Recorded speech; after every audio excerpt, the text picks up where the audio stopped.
thy heart, lotus feet of thy Guru. If you want to cross the ocean of delusion, if you want to cross the ocean of delusion, shaming the white lotus in purity, shaming the white lotus in purity, beyond all duality, Guru, image of Brahma, deliver us from delusion.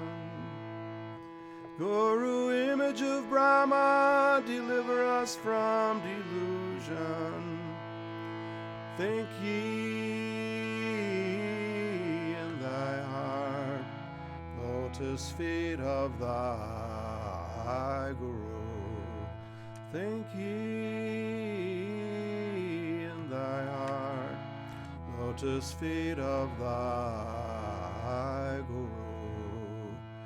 If you want to cross the ocean of delusion, if you want to cross the ocean of delusion, shaming the white lotus in purity, shaming the white lotus in purity, beyond all duality, Guru, image of Brahma, deliver us from delusion. Guru, image of Brahma, deliver us from delusion. Think ye in thy heart, lotus feet of thy Guru. Think ye in thy heart, lotus feet of thy Guru. If you want to cross the ocean of delusion, if you want to cross the ocean of delusion, shaming the white lotus in purity, shaming the white lotus in purity, beyond all duality, Guru, image of Brahma, deliver us from delusion. Guru, image of Brahma, deliver us from delusion. Think ye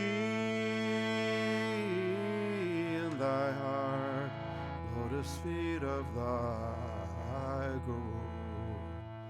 Think ye in thy heart, lotus feet of thy Guru.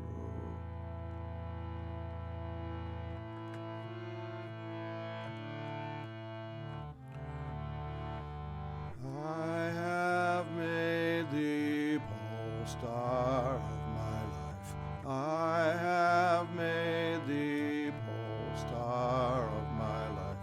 Though my sea is dark and my stars are gone, though my sea is dark and my stars are gone, still I see the path through thy mercy. Still I see the path through thy mercy.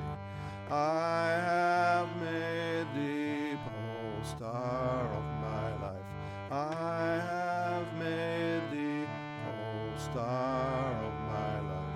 Though my sea is dark and my stars are gone, though my sea is dark and my stars are gone, still I see the path through thy mercy. Still I see the path through thy mercy. I have made thee pole star of my life. I have made thee pole star of my life.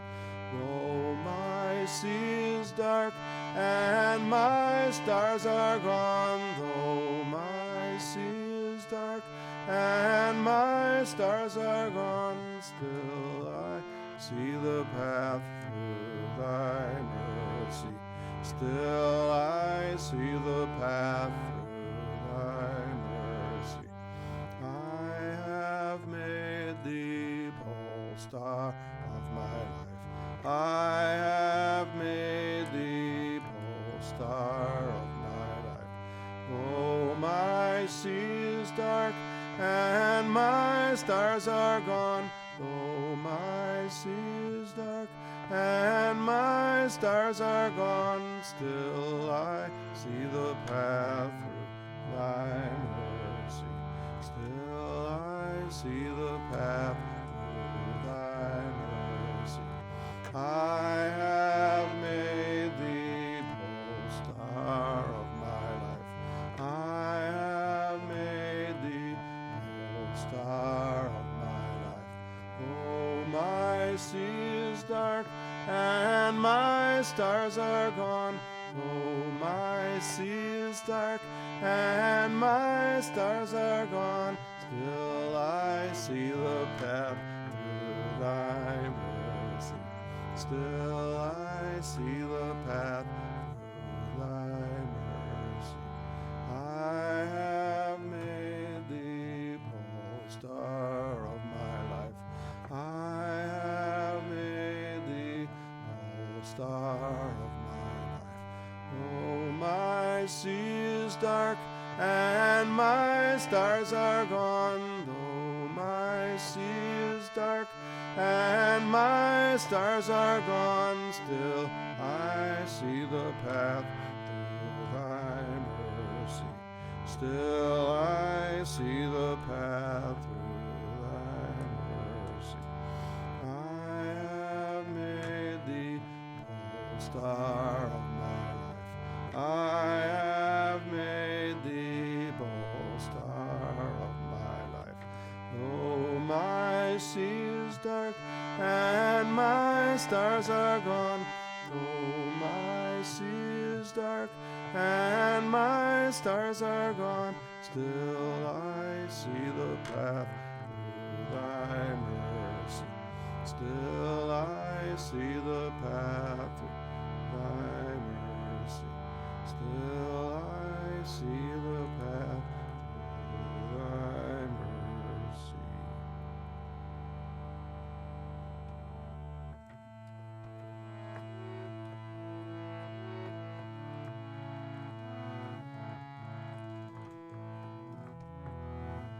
Thou art my life, thou art my love, thou art the sweetness which I do seek.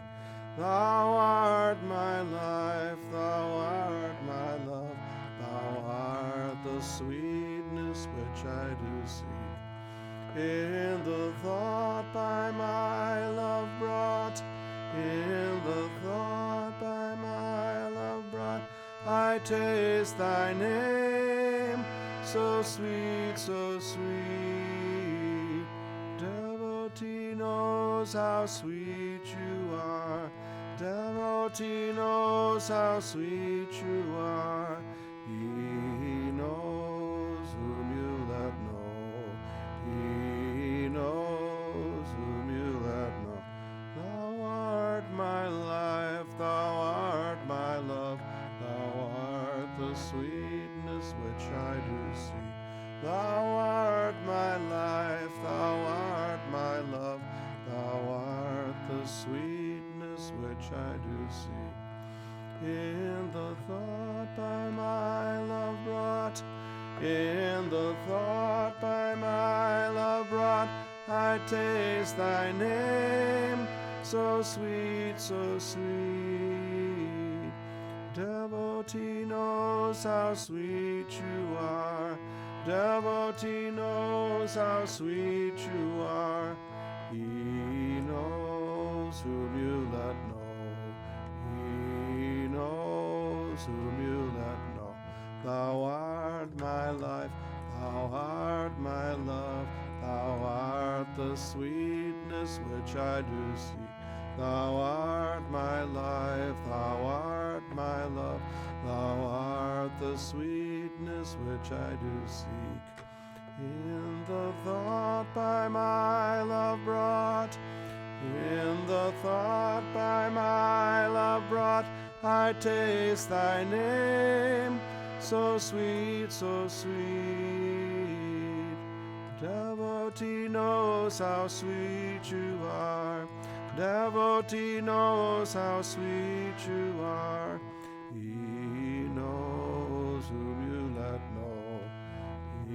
He knows whom you let know. Thou art my life, thou art my love, thou art the sweetness which I do seek. Thou art my life, thou art my love, thou art the sweetness which I do seek. In the thought by my love brought, in the thought by my love brought, I taste thy name, so sweet, so sweet. Devotee knows how sweet you are. Devotee knows how sweet you are. He knows whom you let know. He knows whom you let know.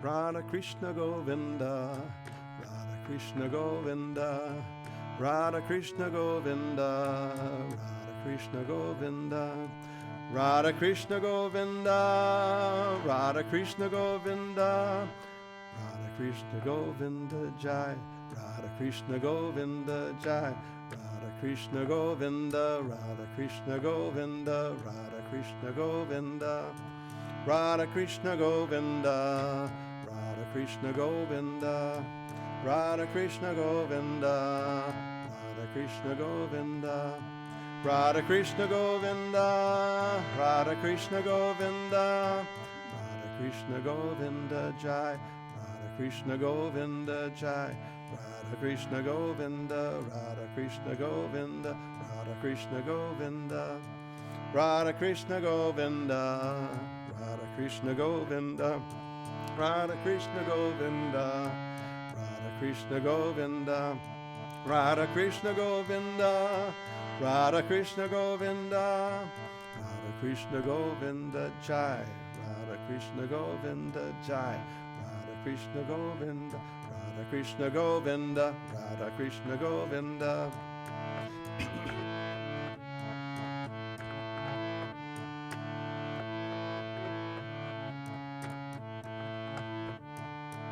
Radha Krishna Govinda, Radha Krishna Govinda, Radha Krishna Govinda, Radha Krishna Govinda, Radha Krishna Govinda, Radha Krishna Govinda, Radha Krishna Govinda Jai, Radha Krishna Govinda Jai, Radha Krishna Govinda, Radha Krishna Govinda, Radha Krishna Govinda, Radha Krishna Govinda, Radha Krishna Govinda, Radha Krishna Govinda, Radha Krishna Govinda, Radha Krishna Govinda, Radha Krishna Govinda, Radha Krishna Govinda Jai, Radha Krishna Govinda Jai, Radha Krishna Govinda, Radha Krishna Govinda, Radha Krishna Govinda, Radha Krishna Govinda, Radha Krishna Govinda, Radha Krishna Govinda.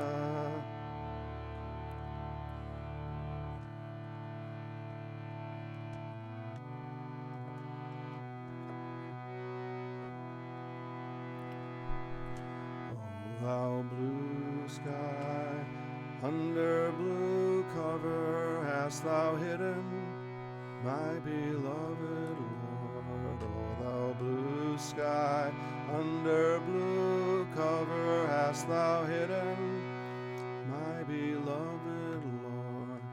Open thy cover, let me discover. Open thy cover, let me discover my beloved Lord in thy heart of hearts, my beloved Lord in thy heart of hearts. O thou blue sky, under blue cover hast thou hidden my beloved Lord. O thou blue sky, under blue cover hast thou hidden my beloved Lord. Open thy cover, let me discover. Open thy cover, let me discover my beloved Lord in thy heart of hearts, my beloved Lord in thy heart of hearts. O thou blue sky, under blue cover hast thou hidden my beloved Lord. O thou blue sky, under blue cover hast thou hidden my beloved Lord. Open thy cover, let me discover. Open thy cover, let me discover my beloved Lord in thy heart of hearts, my beloved Lord in thy heart of hearts. O thou blue sky, under blue cover hast thou hidden my beloved Lord. O thou blue sky, under blue cover hast thou hidden my beloved Lord. Open thy cover, let me discover.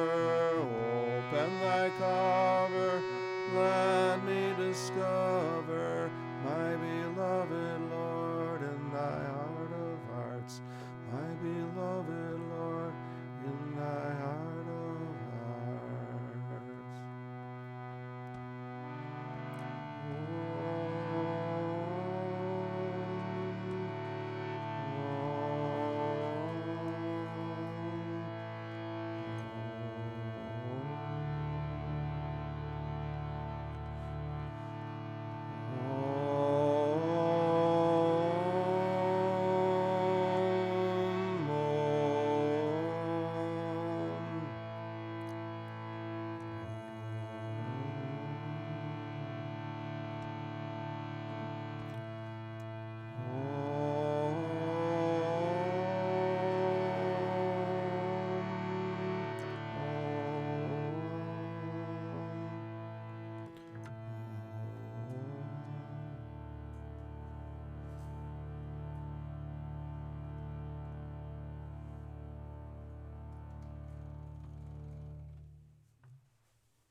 Good morning. How is everyone? Awake and ready. How feels everyone? Awake and ready. Let us place our hands in the posture of prayer and pray together. Heavenly Father, Divine Mother, Friend, Beloved God, Jesus Christ, Bhagavan Krishna, Mahavatar Babaji, Lahiri Mahashai, Swami Sri Yukteswar, and Paramahansa Yogananda, saints and sages of all religions, we humbly bow to you all. Free our spiritual path from all obstacles, and lead us to the shores of eternal wisdom and bliss. May thy love shine forever on the sanctuary of our devotion. And may we be able to awaken thy love in all hearts. Be thou the only King, reigning on the throne of our consciousness.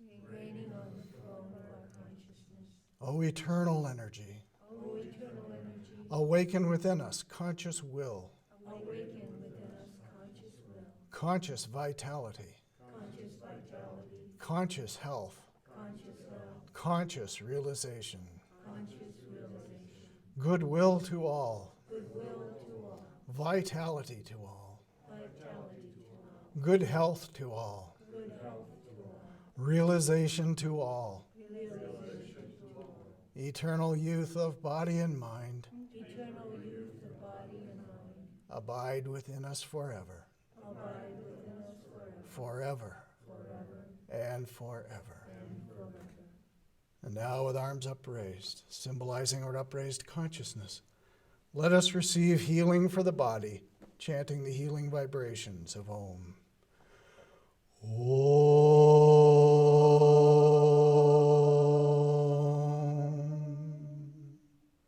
For the mind, Om.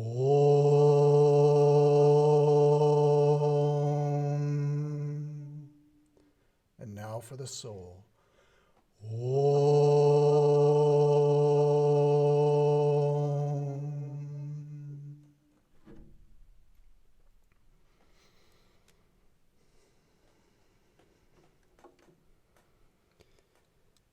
It is my personal delight to be able to bring this message today, and on the heels of all the presentations that have come in this YogaFest so far that have been truly astounding, some of them very profound and moving.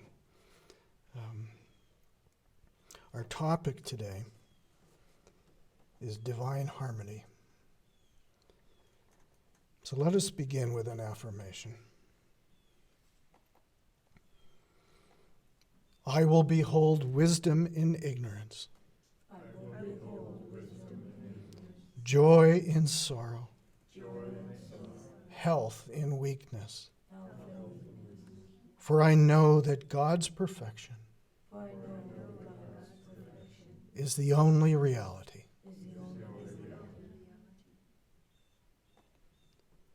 Friends, our Bible passage is from the Sermon on the Mount. Blessed are the pure in heart, for they shall see God. Our Bible commentary by Paramahansa Yogananda. The consummate religious experience is direct perception of God, for which the purification of the heart is requisite. On this all scriptures agree. Since ancient times, the rishis of India have scrutinized the very core of truth and detailed its practical relevance to man. Patanjali, the renowned sage of the yoga science, begins his Yoga Sutras by declaring Yoga Chitta Vritti Nirodha. Yoga is the neutralization of the modifications of chitta, the inner heart or power of feeling, a comprehensive term for the aggregate of mind stuff that produces intelligent consciousness. Both reason and feeling are derived from this inner faculty of intelligent consciousness. God is perceived with the sight of the soul. Every soul in its native state is omniscient, beholding God or truth directly through intuition. Pure reason and pure feeling are both intuitive, but when reason is circumscribed by the intellectuality of the sense-bound mind, and feeling devolves into egoistic emotion, these instrumentalities of the soul produce distorted perceptions actually. Transparency to truth is cultivated by freeing the consciousness, the heart's feeling and the mind's reason, from the dualistic influences of attraction and aversion. Restoration of the lost clarity of divine sight is the purport of this beatitude. The blessedness known to the perfectly pure of heart is none other than that referred to in St. John's Gospel. But as many as received him, to them gave he power to become the sons of God. To every devotee who receives and reflects the omnipresent light divine, or Christ consciousness, through a purified transparency of heart and mind, God gives power to reclaim the bliss of divine sonhood, even as did Jesus.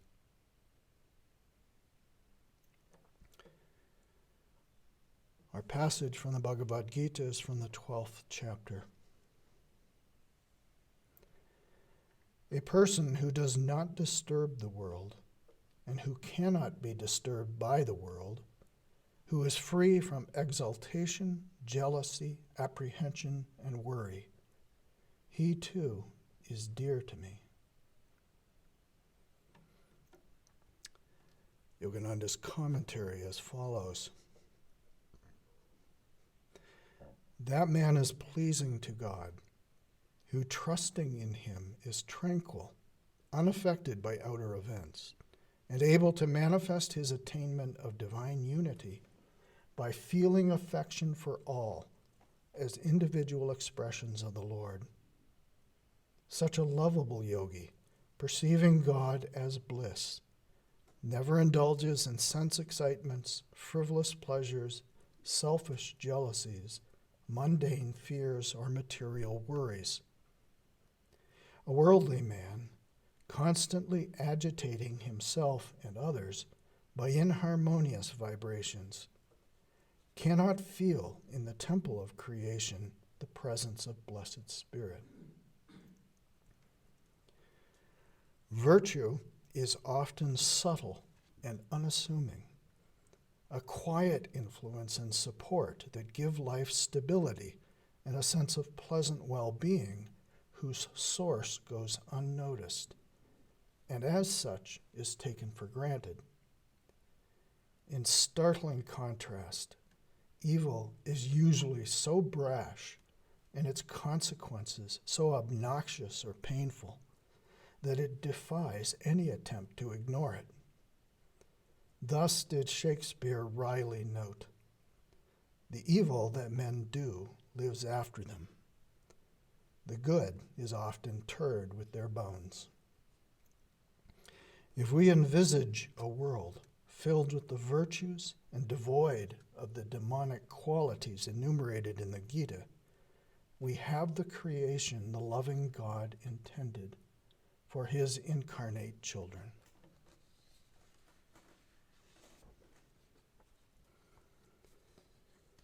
Our devotional reading is from Whispers from Eternity. The ever-increasing bliss of meditation. Today I will seek thee, O Father, as the ever-increasing bliss of meditation. I will feel thee as boundless joy throbbing in my heart. Finding thee, I shall find all things I crave through thee. Teach me to find thy presence on the altar of my constant peace and in the joy that springs from deep meditation. Bless me that I may find thee in the temple of each thought and activity. Finding thee within, I shall find thee without, in all people and in all conditions.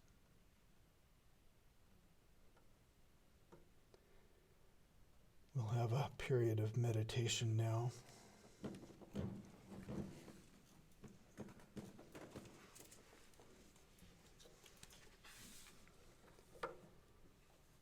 So sitting in a way that you can sustain comfortably, where the spine is straight,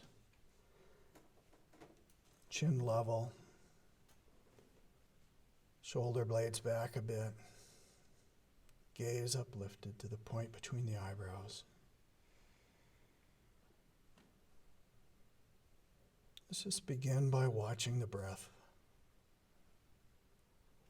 as it flows in and flows out. Observing it, tenderly, but with full focus.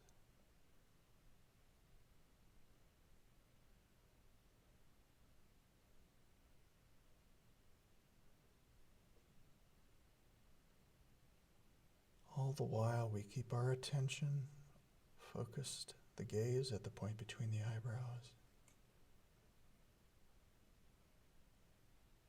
And if the mind wanders, we gently bring it back.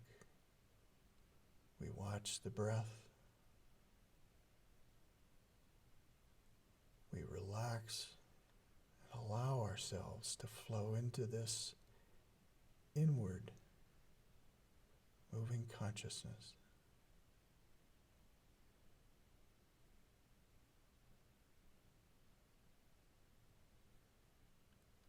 And after a time,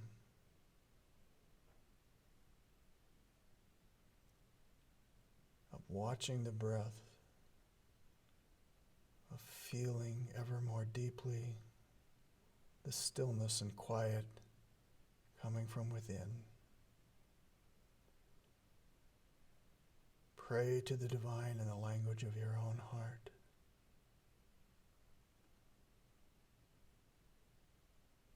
Follow the heart's love.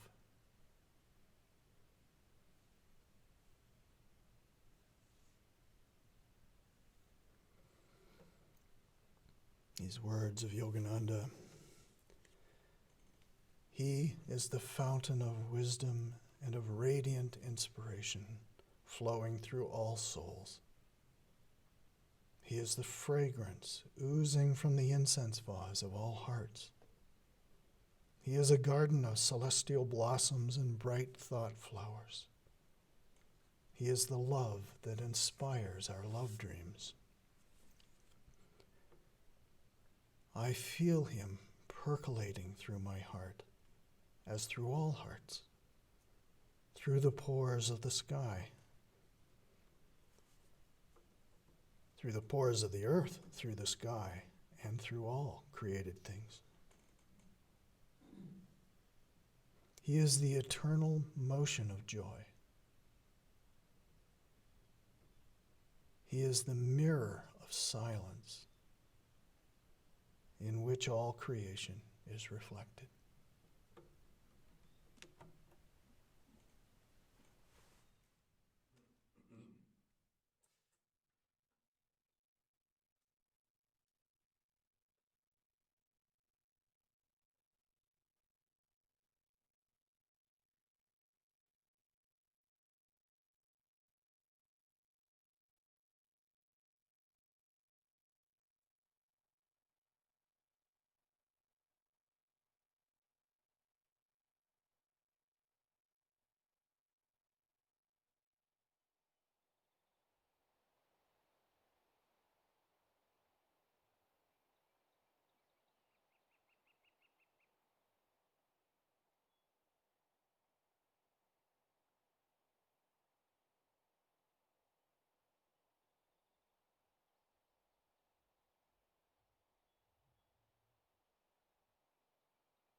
Divine Harmony by Paramahansa Yogananda.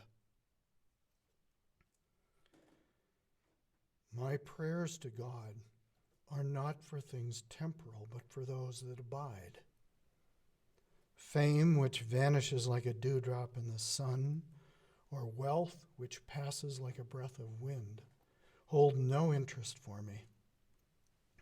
I want a life that is humbly serviceful, and abundance that is more than material riches. What could be more desirable than to live a full, harmonious life that is all-reaching and all-giving? Disharmony is misery and death. Harmony is the joy of life. This world is not the same to all people. Each one lives in his own little domain. One may reside in an aesthetic realm of poetry and music, another in a gross region of cries of flesh and of sighs after matter. Peace and harmony may reign in one person's world, strife and war in another's. But whatever be the circumstances of one's environment, it consists of both an inner world and an outer world. The outside world is the one in which your life engages in action and interaction. The world inside of you determines your happiness or unhappiness, and also your fitness or unfitness expressed in the world outside. Harmony, the hand of the one who made these worlds tuned them to harmonize with each other. Harmony is their inherent nature. If they seem discordant, that is the fault of those who misuse and abuse the potentials of these divine creations. In one of his works, Mark Twain tells of two tourists who got out of bed, wrapped themselves in blankets, and rushed out to see the sun rise over the Alps. But their mental timing was topsy-turvy. While they reveled in the glorious display of light and colored clouds, to their dismay, the sun went down instead of up in the sky.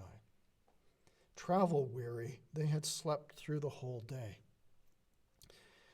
People are convinced that their own personal perceptions are fact until contrary evidence eventually proves otherwise. Who can persuade biased individuals that the whole universe moves in an eternal cosmic rhythm, and that all irregularities are misconceptions due to limited or distorted vision? Those who can hear, hear. Those who can see, see. Those who have a perceptive heart perceive the divine harmony that runs through all creation. To many Western philosophers and thinkers who view the world only through the reports of the senses, nature appears full of strife and discord. In the storm, they read a story of fury. In the earthquake, a tale of the misery the earth has to bear. To their sensitive understanding, the struggle waged by the whole of nature in quest of food is an offensively discordant note in the Creator's song. Is it harmony, these thinkers inquire, when life to animals means death to plants, and the blood and bone of animals means food for man? In all of nature, there is vying for dominance and survival. One species wars against another, one race against another, one nation against another. Where is the harmony? To the untrained ear, some music may sound like a babble of noise. To an uneducated eye, a masterpiece of art may look like whimsical strokes of the painter's brush. The mind not attuned to the love of God does not see the meaning of the anomalies of his creation.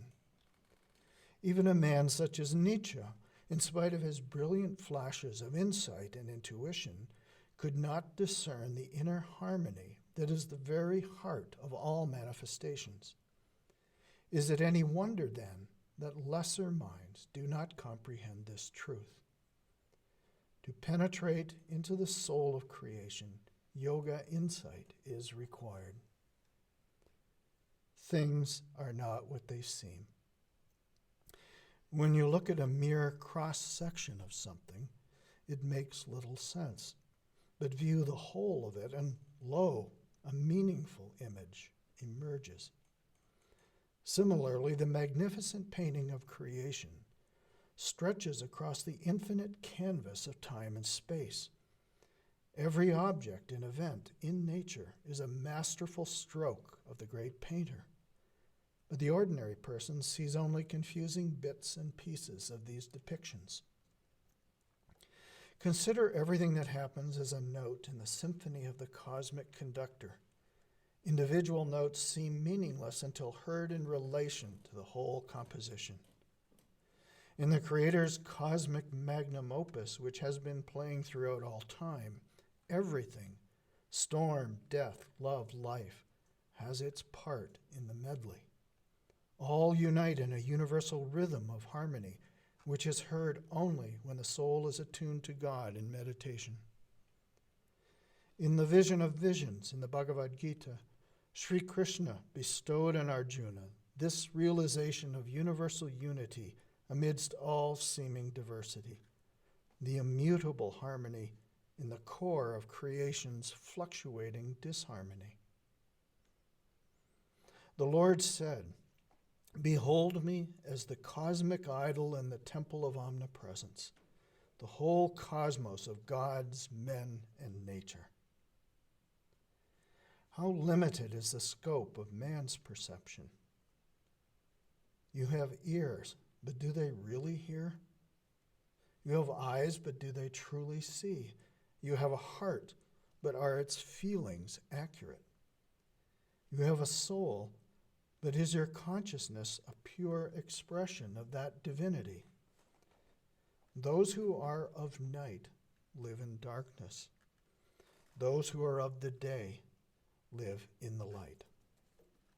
Only those who partake of the harmony within their souls know the harmony that runs through nature.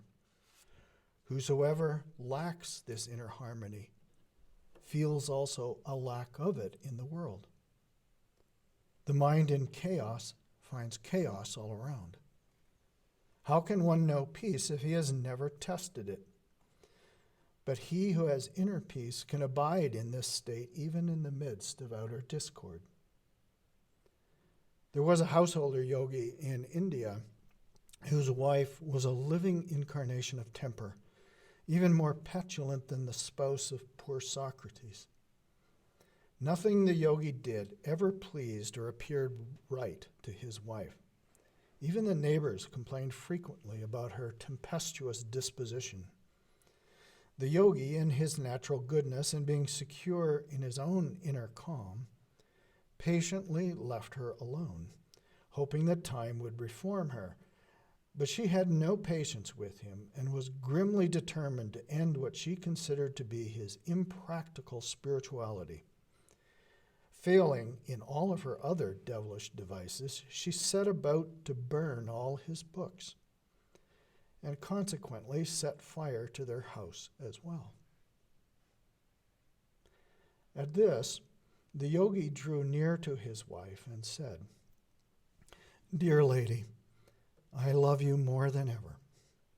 You have been God sent to me. All this while you have taught me to be patient. Now you have healed my last infirmity, love for and attachment to books and a home. Who or what can disturb the trained and tranquil mind of a real yogi? We do not always see the things that are nearest to us. We pass by riches that lie close at hand and chase after rainbows. We seek security in darkness when in reality we are longing for light. We drink unslaking golden dreams when our souls are athirst for the ultimate reality.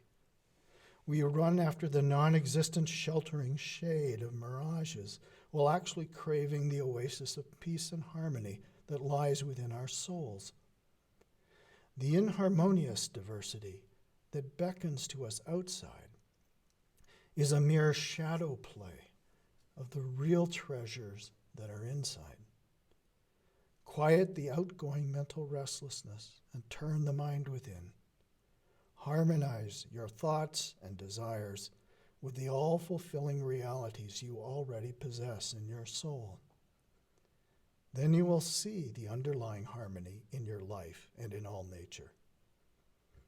If you harmonize your thoughts and expectations with this inherent harmony, you will float through life on buoyant wings of peace. The beauty and depth of yoga lies in its bestowal of this invariable tranquility. Harmony is born of love and wisdom. These in turn are offspring of a heart that is pure and outreaching. A pure heart is the result of pure thoughts. Mental purity comes from a selective process by which the mind sorts good thoughts from bad, rejecting the latter and dwelling always on the former. By repetition and by reinforcement through application to action, discrimination becomes a virtuous habit. When the mental conflict of divergent thoughts ceases, owing to the elimination of wrong thinking, there arises in one's life an outward as well as an inward harmony. Therefore, whenever your thoughts engage in a family quarrel among themselves, mediate their differences with wisdom, and behold, distressing conflicts will disturb you no more. Such is the experience and testimony of those who practice yoga. The mind is nature's incinerator, wherein you can burn to ashes all mental dross that is not worthy to be saved. Your waste thoughts and desires, your misconceptions and grievances, and your discords in human relationships. There is not a single relationship, however estranged, you cannot reconcile, provided you do so first in your own mind. There is not a single problem in life you cannot resolve, provided you first solve it in your inner world, its place of origin. Be not intimidated by consequences, even though they be drastic. Before you act, if you first harmonize the situation with the discriminative wisdom in your mind, the outcome will take care of itself. A harmonized mind produces harmony in this world of seeming discord. Inner harmony is a prolific source of power. It breeds strength. Things that you think you are unable to bear, you can not only bear, but change and improve. To you is given the power that can move the world and alter the face of fate despite inharmonious outer circumstances. Cervantes wrote his famous Don Quixote in a prison cell, as did Sir Walter Raleigh his history. Harmony conserves mental energy. Disharmony dissipates it. If the mind is a battleground of thoughts fighting against thoughts, without decision, without concord, enough energy is consumed that could instead have rebuilt life ideally. Maintain harmony of thought and more power will be granted unto you. Allow opposing forces to pull at you from different directions, and progress is reduced almost to zero. Be wise and use constructively your God-given energy, both mentally and physically. Harmony manifests itself as a natural goodness. A man who cannot get along with others is one who does not get along with himself. He is always at war inwardly, ill at ease with his own nature. How could such a man be comfortable with others? He must first feel at home with himself. Then he will find harmony in his interaction with all with whom he comes in contact. One who finds fault with others usually doesn't have a high regard for himself either. Such persons do not know the harmonious center of their being. They become tired of everything, sometimes even of life itself. No wonder such people see only disharmony wherever they go. This is why even some millionaires commit suicide, in spite of all their material power and possessions. There is no happiness in wealth or in anything else unless there is peace-producing harmony in the mind. Those who cannot find peace in their own hearts will not find it elsewhere either. Good judgment is a natural expression of wisdom, but it is directly dependent on harmony within, which is poise of mind. When the mind lacks harmony, it has no peace. And without peace, it lacks both judgment and wisdom. Life is full of bumps and knocks. In the hours of trials which demand your keenest judgment, if you preserve your mental equilibrium, you will attain victory. Inner harmony is your greatest supporter in bearing the burden of life. The world abounds in evils, but do you know that these are necessary? They are the inharmony, the shadows amidst the light that creates diversity, duality, without which there would be only the divine singularity. This does not mean that you are to embrace evil and discord, nor that you are not to resist and fight them. You are a soul, an individualized expression of God, intended to view creation as He does. You are to find the underlying harmony amidst the disharmony, and to maintain that harmony within yourself. Harmony is the secret principle that controls life. Without it, life will disintegrate. Your breath flows and your health is vibrant as long as your bodily organs work in harmony. But if there is discord, disease ensues and the breath flies away, leaving a carcass of flesh and bones. This is equally true in any type of organization. Any structure that has interacting parts, from nature as a whole to human relationships to corporate businesses and spiritual societies. Harmony is the soul of organization. Disharmony is death. Harmony is the fruit of common understanding. Efforts to establish harmony among human beings or nations solely on the basis of economic equality or equivalence of military preparedness are sure to fail. There can never be understanding if the attention is fixed on things as temporal as gold pieces, navies, and guns. It is not parity in wealth, nor an equal number of bombs or cruisers that will bring peace to man and to this world, but the inner harmony of the individual human souls who comprise the various nations and the social structures in them. What is necessary is an understanding of the common higher necessities for the preservation and true happiness of the bodies, minds, and souls of all beings. Love and forbearance are essential to the growth of harmony. Love nurtures all things that grow. It harmonizes and unites. Hatred agitates and separates. And indifference destroys what could have been made good and beneficial. Love is harmony, and harmony is love. Hearts that do not love are never visited by angels of harmony. Love is the highest, the grandest, the most inspiring, the most sublime principle in creation. All human souls, the world, the whole universe, are attuned to the cosmic eternal harmony of love. Disharmony arises from ignorance of this divine unity, which is the heart of God, pulsating in everything He has created. He is the love that flows through caring hearts, and the bliss that expresses as joy in all souls. A Hindu sage said, "People have time to worry and to suffer, but feel they have no time to meditate, and work toward being truly happy.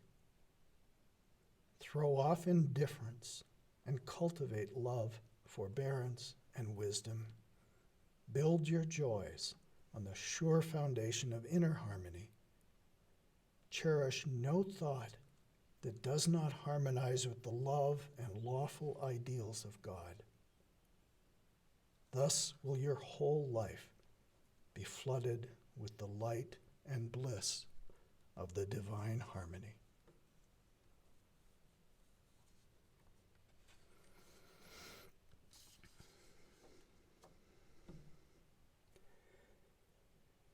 This time we normally have an offertory. For those in this room, that we have a basket at the back and we'll not be passing it. And if you're online, which most of you are, no doubt you have seen those little things we're donating. They're kind of hard to avoid. But we ask because we rely on this. So now is our time for announcements. Linda, would you?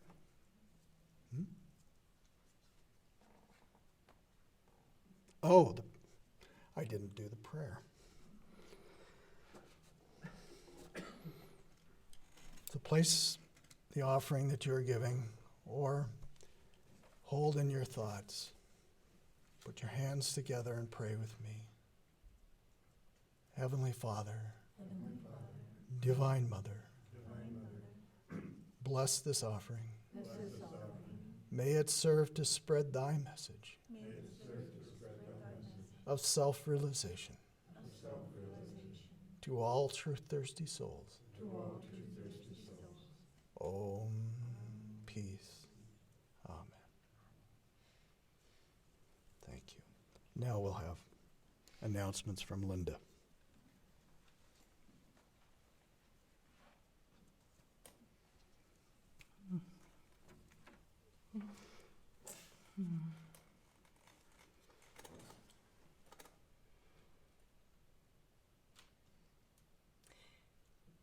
It's a great joy to connect with all of you that have been participating in YogaFest throughout this beautiful weekend, and everyone here. It's worth sharing with those that aren't with us here that in the midst of a shutdown, we continue to welcome people that are interested in joining our community, and we have 2 couples with us for the summer and today who are part of that process. So amid what feels like a shutdown, there is movement, growth, blessing, and we're just so grateful for that. And we're grateful for all of you. What a joy it's been this weekend to not only enjoy the quality program that Brian and Monica and others have helped to bring forward, and our gratitude to all of you that have offered programs into YogaFest 2020. Oh my gosh, the level, the depth, the beauty of the offerings has been remarkable. I don't think you could get to this part in the weekend without being really aware that we are celebrating, commemorating the 100-year anniversary of Paramahansa Yogananda's arrival in the West and his bringing of the teachings of yoga to the West. And this morning when I was getting ready, knowing that I was going to do the announcements, I was thinking, what is the importance of that? And listening to Ian just now in this beautiful reading on harmony from Yogananda's teachings is such an example of that. As I think about Song of the Morning, and we're celebrating our 50-year anniversary, I think of masters saying that the omnipresence of God is our omnipresence, that we don't need to go looking for it, that it is not at a distance, it is our very own. That divine, universal inner harmony that Ian is reading about, the opening affirmation on the perfection of God is our perfection. All of that is inherent in the teachings of yoga. And if you can contemplate for a moment what a gift it was to the West to bring that idea that God is, that we can know God, that we are part of that we are the totality of that eternal one. What a gift. And so when we think about Song of the Morning and why a spiritual community and a retreat center like that, what Yogananda said of those truths is all we have to do is improve our knowing. And so when we look at a spiritual community like Song of the Morning, what I would offer is that what speaks to my heart is that at the very heart of our existence is that deep desire to improve our knowing through the teachings of yoga. And this weekend we've had all kinds of wonderful talks and practices to remind us of what those practices are. So we're here, Song of the Morning, as a sacred land, as a sacred community. We were founded 50 years ago by Yogacharya Oliver, and we were founded at the behest of Paramahansa Yogananda, his master. Yogacharya was a direct disciple of Yogananda. And so what we are today is a direct manifestation and expression of Master's greatest wishes for us. So we reach out to our larger community, usually in a more immediate and direct way, but most recently in online programming, and we practice together ourselves and have been doing so for 50 years. And we reach out to share the benefits and the beauty of that practice with others and with the world. And so it is that is at the heart of what Song of the Morning is. Our 800 acres of beautiful land are permeated with the vibrations of Yogananda and with Yogacharya Oliver. So we thank you for joining us. We thank you for supporting us. We thank you for sticking with us during this time of awkward separation in the midst of union. And we thank you especially for contributions this weekend to the matching fund. So with that, thank you.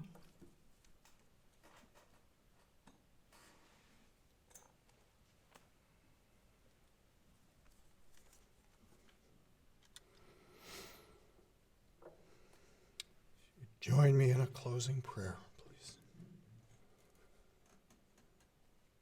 Heavenly Spirit, we are traveling by many right roads to thine abode of light. Guide us unto the highway of self-knowledge,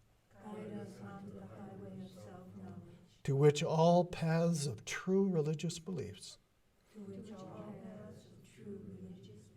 eventually lead. The diverse religions are branches of thy one immeasurable tree of truth.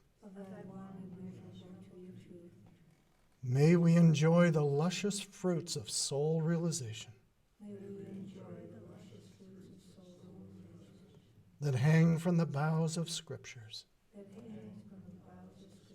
of every clime and time. Teach us to chant in harmony the countless expressions of our supreme devotion. In the temple of the earth, in a chorus of many accented voices. We are singing only to thee. Om. Peace. Amen. My God and I go in the fields together. We walk and talk as good friends should and do. We clasp our hands, our voices ring with laughter. My God and I walk through the meadow's hue. We clasp our hands, our voices ring with laughter. My God and I walk through the meadow's hue. O Master, let me walk with thee in lowly paths of service free. Tell me thy secret, help me bear the strain of toil, the fret of care. Help me the slow of heart to move by some clear winning word of love. Teach me the wayward feet to stay and guide them in the homeward way. Teach me thy patience still with thee, in closer, dearer company, in work that keeps faith sweet and strong, in trust that triumphs over wrong, in hope that sends a shining ray far down the future's broadening way, in peace that only thou canst give. With thee, O Master, let me live.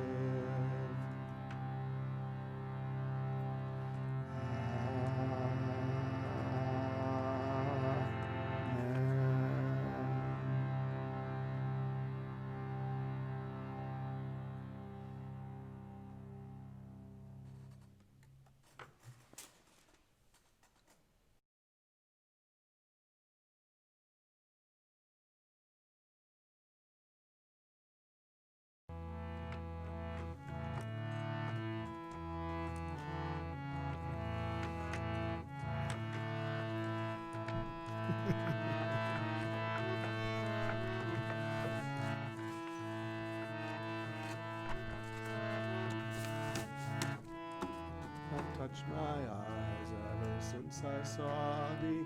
Wing has not touched my eyes ever since I saw thee. Thou didst say thou wouldst come, but thou hast not come. Thou didst say thou wouldst come, but thou hast not come. Restless is my soul day and night. Restless is my soul day and night. Wing has not touched my eyes ever since I saw thee. Wing has not touched my eyes ever since I saw thee. Without thee my breath does not want to come. Without thee my breath does not want to come. Wing has not touched my eyes ever since I saw thee. Wing has not touched my eyes ever since I saw thee. Thou didst say thou wouldst come, but thou hast not come. Thou didst say thou wouldst come, but thou hast not come. Restless is my soul day and night. Restless is my soul day and night. Restless is my soul day and night. Restless is my soul day and night. Wing has not touched my eyes ever since I saw thee.